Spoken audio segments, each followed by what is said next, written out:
Hello friends, नमस्कार।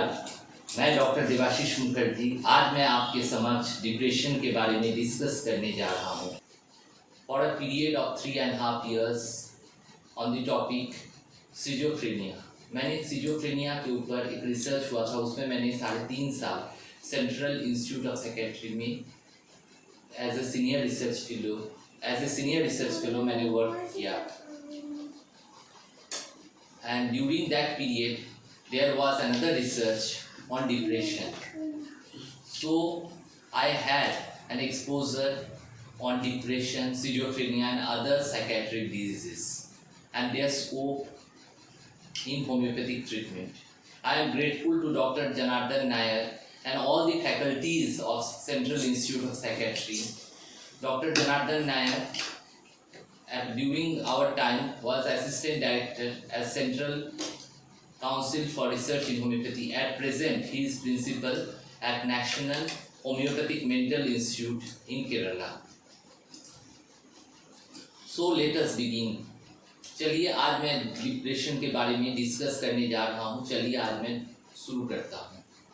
Depression एक common बीमारी है। आज के ज़माना में डिप्रेशन बहुत कॉमन होते जा रहा है।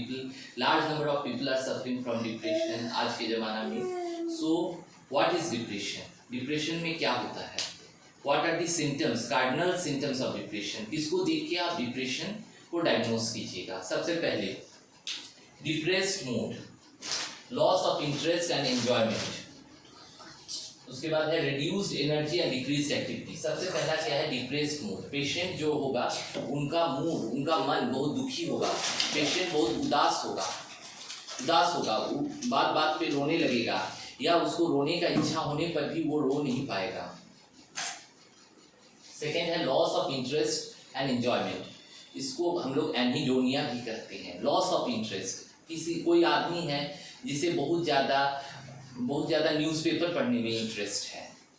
कोई अंकल है जिसको न्यूज़पेपर पढ़ने में बहुत इंटरेस्ट है, पर कुछ दिनों से ऐसा देखा जा रहा है जो न्यूज़पेपर नहीं पढ़ रहे हैं या उनको इंटरेस्ट नहीं लग रहा है न्यूज़पेपर पढ़ने में।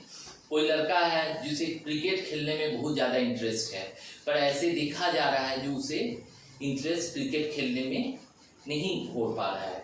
उसका मन दुखी रह रहा है, उसको रोने का मन करता है, वो शांत रहता है। और उसके साथ ये भी देखा जा रहा है जो वो उसको जिसमें इंटरेस्ट है उसमें वो लॉस ऑफ इंटरेस्ट हो रहा है, उसमें उसको मन नहीं लग रहा है। Reduced energy and decreased activity. Energy उसको लगता है एकदम थकान टाइप का। रिड्यूस्ड एनर्जी, उसका एनर्जी एकदम कम हो गया है, एकदम रिड्यूस्ड एनर्जी है। डिक्रीज्ड एक्टिविटी, उसका जो एक्टिविटी है, जो काम धाम है या जो एक्टिविटी है, उसका जो चलने फिरने का भी जो स्टाइल है, आप देखिएगा बहुत ज़्यादा वो रिड्यूस्ड है, बहुत कम है। रिड्यूस्ड एक्टिविटी, उसका जो एक्टिविटी है, जैसे वो बाहर निकलता था या खेलता था या जो भी चीज़ करता था, वो सब एक्टिविटीज़ में मार्क्ड कमी है। उसके बाद क्या है? Reduced concentration. उसको कोई भी चीज़ में जैसे उसे मन लगता था, जैसे उसे किसी लड़के को चेस खेलने में बहुत मन लगता था, तो उसका कंसंट्रेशन ऐसा देखा जाएगा जो उसको कंसंट्रेशन में बहुत ज़्यादा कमी है, उसको कोई भी चीज़ में वो कंसंट्रेट नहीं कर पा रहा है। Reduced self esteem and confidence. उसमें क्या है? रिड्यूस्ड सेल्फ एस्टीम, अपने बारे में उसका अपने को बहुत सेल्फ एस्टीम जो है वो बहुत कम है और कॉन्फिडेंस की बहुत ज़्यादा कमी दिखाई पड़ता है। सेल्फ एस्टीम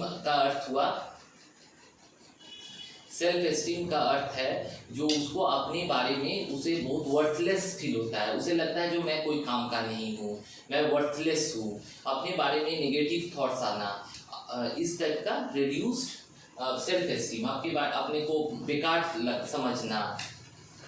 सेल्फ हार्ट, ऐसे देखा जाता है जो इस पेशेंट्स लोग में बहुत ज़्यादा सुसाइड का टेंडेंसी रहता है। उसे बार बार सुसाइडल थॉट्स आते हैं। उसे लगता है जो ये ज़िंदगी वर्थलेस है, मैं कोई काम का नहीं हूँ, मैं निकम्मा हूँ, और उसको रोने का मन करता है, वो बहुत दुखी रहता है। तो ये सब देख के उसे ऐसा महसूस होता है जो क्यों ना मैं सुसाइड कर लूँ, उसे सुसाइड का थॉट्स बार बार आता है। उसके बाद और देखा गया डिस्टर्ब्ड स्लीप। उसमें देखा गया स्लीप डिस्टर्ब्ड है। ऐसा देखा गया है आइदर स्लीप उसको नींद ठीक से नहीं आता है, वो घंटों भर बिस्तर में पड़ा हुआ है, या देखा जाता है वो बहुत ज़्यादा सो रहा है, दिन भर वो बिस्तर में ही पड़ा हुआ है। बेसिकली ये देखा जाती है। और एक चीज़ देखा जा रहा है अर्ली मॉर्निंग अवेकनिंग, ये देखा जाता है जो सुबह को कोई लोग हैं, कोई आदमी है जो सुबह 6 बजे उठते थे, ये देखा जा रहा है वो सुबह 3-4 बजे से ही उठ के बैठे हुए हैं, उनको नींद नहीं आ रहा है, बीच रात को ही उनका नींद खुल जा रहा है। उसके बाद डिस्टर्ब स्लीप, उसके बाद है डिमिनिश्ड एपेटाइट। ये देखा जा रहा है जो डिमिनिश्ड एपेटाइट में देखा जाता है जो भूख देखा जाता है, भूख आस्ते आस्ते देखा जा रहा है कम होते जा रहा है, कम हो रहा है। जो या ऐसा भी देखा गया है कुछ पेशेंट्स में जो इंक्रीज एपेटाइट है, स्पेशली फॉर कार्बोहाइड्रेट्स जैसे स्वीट्स थिंग्स, जैसे बहुत सारे पेशेंट्स हैं ऐसे देखा जाता है जो उनको बहुत ज़्यादा क्रेविंग हो रहा है रसगुल्ला के प्रति या चॉकलेट्स के प्रति, ये भी देखा गया है। Pessimistic thoughts means negative thoughts. Pessimistic means मतलब ऐसा नेगेटिव थॉट्स अबाउट फ्यूचर, मेरा कुछ होने वाला नहीं है, फ्यूचर इज डार्क, सब खराब होगा, इस तरह का सोचाना मन में। तो ये सब है कार्डिनल फीचर्स ऑफ डिप्रेशन। पर आप डिप्रेशन कैसे डायग्नोस करेंगे? डिप्रेशन को डायग्नोस करने के लिए ये सब इनमें से कम ऊपर के जो 3 सिम्टम्स है, इसमें से कम 2 होना चाहिए और नीचे में से कम 3 होनी चाहिए। एटलीस्ट 5 सिम्टम्स आपको होनी चाहिए तब आप, और वो भी कितने दिनों के लिए होना चाहिए? कम से कम 2 वीक्स के लिए होना चाहिए, 2 वीक्स से ऊपर होना चाहिए, तभी आप उसको डिप्रेशन कर सकते हैं। ऐसे कभी किसी को कोई एक लड़का फेल हो गया एग्ज़ाम में, उसका मन ठीक नहीं लग रहा है, तब आप उसको डिप्रेशन नहीं कर सकते हैं। पर यदि उसका ये देखा जाता है जो ये सब जो सिम्टम्स है ये परसिस्ट करता है for at least more than 2 weeks, then we can tell it is a case of depression. तो क्या है, डिप्रेशन में भी बहुत तरह का होता है, माइल्ड है, मॉडरेट है, सीवियर है। तो माइल्ड डिप्रेशन क्या है, ऊपर का 2 होगा, ये जो डिप्रेस्ड मूड है, दुखी मन है, loss of interest and enjoyment इसे कहते हैं एनीडोनिया, और reduced energy and decreased activity, उसका एनर्जी कम होगा, एक्टिविटी कम होगी, उसका जो मूवमेंट है वो कम हो जाएगा। ये सब जो है रिड्यूस्ड एनर्जी, उसका इसमें से ये 3 में से कम 2 होगा, और ये जो नीचे वाला है इसमें से कम 2 होगा, तब वो माइल्ड डिप्रेशन होगा। मॉडरेट में क्या है, ऊपर में जो 3 है इसमें से कम 3 होगा और नीचे में से 3 होगा, तब वो मॉडरेट डिप्रेशन है। और माइल्ड मॉडरेट सीवियर डिप्रेशन में ऊपर का 3 होगा और नीचे का कम 4 होगा, तब वो सीवियर डिप्रेशन कहेंगे। मेरा एक फ्रेंड था उनको मैंने देखा जो यूज्ड टू, मतलब वो अकेले रहना पसंद करते थे, उनमें डिप्रेशन का बहुत सारा सिम्टम्स था, और ये देखा जाता था जैसे इवनिंग होता था, used to lock his room and used to stay alone. उसके रूम में कोई जाने से वो बहुत ज़्यादा मतलब असहज महसूस करता था। दो ही वुड नॉट एक्सप्रेस, वो एक्सप्रेस नहीं करते थे, पर उनका फेशियल एक्सप्रेशन से ये सब समझ में आता था that he was not happy. और वो इवनिंग टाइम में स्पेशली हम देखते थे वो अपना रूम में एकदम लॉक हो जाते थे, ज़्यादा बातचीत नहीं करते थे, और कुछ और भी सिम्टम्स था।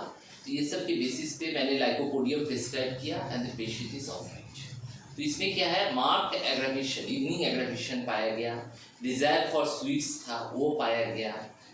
तो ये सब सिम्टम्स था, और भी कुछ सिम्टम्स थे जिसको ये सब में तो जो कवर कर रहा था। तो इसमें क्या सेंट्रल जो जिसके ऊपर पूरा प्रिस्क्रिप्शन बेस्ड हुआ वो है मोडालिटी। मोडालिटी क्या था, evening aggravation, desire to be alone, अकेले रहना पसंद करता था।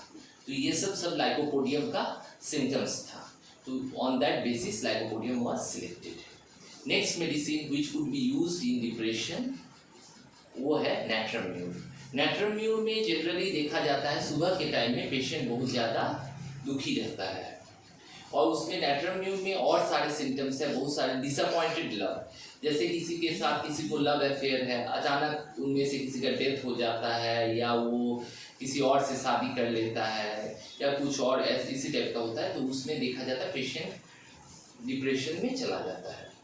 तो इसमें क्या होता है, पेशेंट बहुत ज़्यादा एंग्री होता है, उसको कंसोलेशन में बहुत ज़्यादा, मतलब उसको कोई यदि समझाता है वो और ज़्यादा गुस्सा जाता है, और डिज़ायर फॉर सॉल्टी फूड्स रहता है। तो ये सब यदि सिम्टम्स रहे तब you can think of matrimony. The third medicine for which you can think of is lachesis. Lachesis is very good for menopausal, post-menopausal depression. जब मेनोपॉज हो जाता है, बहुत सारे पेशेंट्स में ऐसे देखा गया है जो मेनोपॉज हो गया है, मेनोपॉजल एज में वो कोई लेडीज़ है, उनको बहुत ज़्यादा मन दुखी रहता है, रोने का मन करता है। At the same time patient is very much angry, तुरंत बहुत रफ हो जाते हैं, तुरंत गुस्सा जाते हैं, और वो टाइट कपड़े नहीं पहन सकते हैं, cannot wear tight clothes. Tight clothes क्या, एब्डोमेन में वो जो भी कपड़ा वो पहनते हैं उनका एब्डोमेन में या मतलब गला में कप कॉलर लगाने, मतलब बटन लगाने में उनको दिक्कत होती है, या कमर में उनको कोई भी बेल्ट वगैरह लगाने में बहुत ज़्यादा परेशानी होती है। तो ये सब जगह में ये सब सिम्टम्स रहता है। उसमें बहुत ज़्यादा लोकासिटी रहता है, बहुत ज़्यादा बात करते रहना एक के बाद एक। तो ये सब सिम्टम्स यदि रही तो आप लाइकेसिस के बारे में सोच सकते हैं। तो जब भी आप मेडिसिन का सिलेक्शन करें, you study the case thoroughly, you treat the patient not the disease. आप पेशेंट को ट्रीटमेंट कीजिए, डिजीज़ को ट्रीटमेंट मत कीजिए। मैंने 2-3 मेडिसिन सजेस्ट किया, इसका अर्थ ये नहीं है जो एब्रप्टली आप कोई भी पेशेंट आए उसको आप लाइकेसिस उठा के दे दे, तो ऐसा नहीं होता है। इसमें क्या होता है, सिम्टम सिमिलरिटी के बेसिस पे होता है। If you are interested in my videos and if you want to learn from me, please do subscribe my channel and let me know. You can WhatsApp on my WhatsApp number, and thanks a lot for watching.